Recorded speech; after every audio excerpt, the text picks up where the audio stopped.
पंचायत पोखरी बंध भांगी एकर एकर धान फसल नष्ट।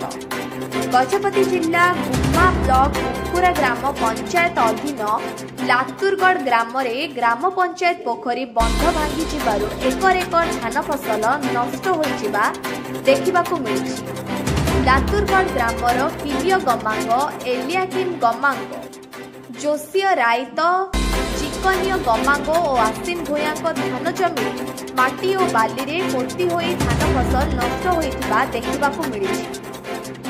वर्षक जाक परिश्रम करी अल्प दिन परे अमल करबाकू जाउथिबा चाषीक पई एहा बहुत कष्टदायक परिस्थिति सृष्टि करिछि।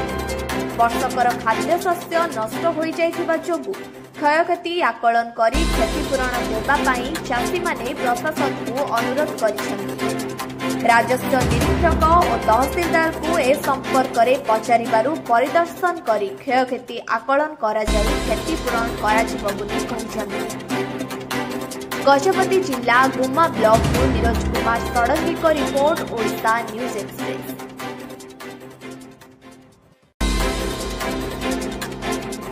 मो एनस गमांग मो लातुरगढ़ ग्रामर बासिंदा उकरा पंचायत गजपति जिला गुम्मा ब्लॉक।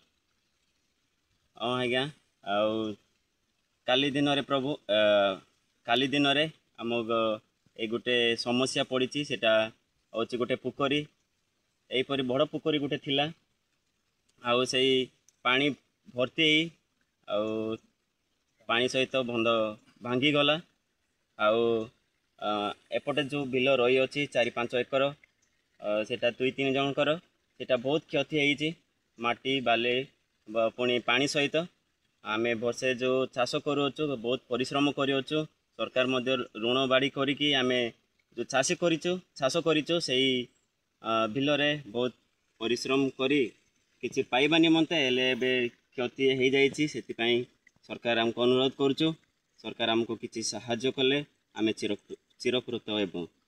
आमे आपणकर ए जो बिल जो 4-5 जन चाषी करिसेंती आपण ए फसल आपण माने वर्ष सागर रखी खांती ना कोन? हां आज्ञा आमे एटा का हम चाषी आउ आमे एई पानी रो किछि फसल मध्य धान कि विभिन्न प्रकार